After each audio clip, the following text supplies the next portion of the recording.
వెళ్ళాగా నేను ఆ ఇంట్లోనే ఉన్నాను, హైదరాబాద్లో ఉన్నాను. సో నేను విన్నాను పొద్దున్నుంచి, నాకు ఫోన్లు రావడం జరిగింది. నేను కూడా వీడియో క్లిప్ చూశాను. మన మీడియా మిత్రులు చాలామంది నన్ను అడిగి క్లారిఫై చేసుకున్నారు. వాళ్ళ దాంట్లో రాలేదు నాకు తెలిసి. చాలా ఇట్లా శ్రీకాంత్ ఇలా బెంగళూరులో రేవ్ పార్టీకి వెళ్ళాడు, హేమ వెళ్ళింది, ఈ టైప్లో ఏవో వచ్చినాయి. లేదా నాకు నవ్వు వచ్చింది. ఇంట్లో వాళ్ళందరూ నవ్వుకున్నాం. ఇదేంటిది, మొన్న ఏమో విడాకులు ఇప్పించేశారు నా భార్యతో, ఈరోజేమో రేవ్ పార్టీలకి వెళ్ళాడు అని చేసినాయి. కానీ ఒకటి, వాళ్ళు కొంచెం తొందరపడ్డంలో ఇది లేదనిపించింది. ఎందుకంటే అతను ఎవరో కానీ కొంచెం నాలాగా ఉన్నాడు. వాడు కొంచెం ఇలా కప్పుకొని, అది గెడ్డం ఉంది, బట్ ఇప్పుడు గెడ్డం నాకు లేదు అని, బట్ గెడ్డంతో నేను షాక్ అయ్యాను. ఇదేంటి, ఇది నాలాగా ఉన్నాడు ఏంటి అని నేనే షాక్ అయ్యాను. సో దయచేసి ఎవరు నమ్మొద్దు. ఎందుకంటే రేవ్ పార్టీలకి వెళ్ళే కల్చర్ నాది కాదు, పబ్ కల్చర్ మనిషిని కాదు నేను.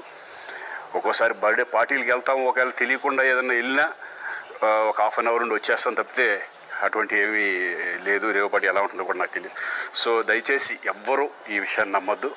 హ్యాపీగా నేను హైదరాబాద్లో ఉన్నాను, మా ఇంట్లోనే. ఇప్పుడు మా ఇంట్లో నుంచే నేను ఇది చేస్తున్నాను.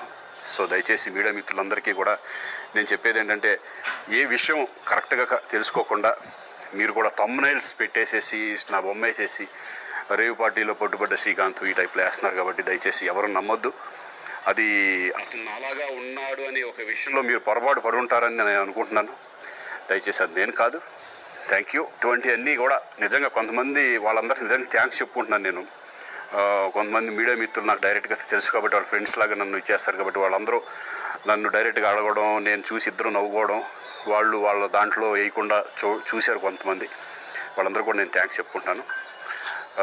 దయచేసి ఇవన్నీ నమ్మొద్దు. ఇప్పుడు నువ్వు ఏ ఛానల్లో వర్క్ చేస్తున్నావు? తెలుగు ఏమండి, నేను అన్ని ఆన్లైన్లోనే ఉన్నాను. నేను మంచిగా ఫామ్ హౌస్లో ఎంజాయ్ చేస్తున్నాను, చిల్ అవుతున్నాను. నా మీద ఈ ఫేక్ న్యూస్ వస్తుంది. ప్లీజ్ వేణు, నేను మళ్ళీ చేస్తాను. మన వాళ్ళు కంటిన్యూస్గా కాల్ చేస్తున్నారు. ఒక వీడియో బయట రిలీజ్ చేసేసి నీకుతో మాట్లాడతాను. ఓకే మా, థ్యాంక్ యూ. హాయ్ అండి, నేను ఎక్కడికి వెళ్ళలేదు, నేను హైదరాబాద్లోనే ఉన్నాను. సో ఒక ఫామ్ హౌస్లో ఎంజాయ్ చేస్తున్నాను, చిల్ అవుతున్నాను. సో నా మీద వచ్చే న్యూస్ ఫేక్ న్యూస్. అది అక్కడ మరి ఎవరున్నారో ఏమో నాకు తెలియదు. సో అది ఫేక్ న్యూస్ అండి, అవన్నీ నమ్మొద్దు. ఓకే.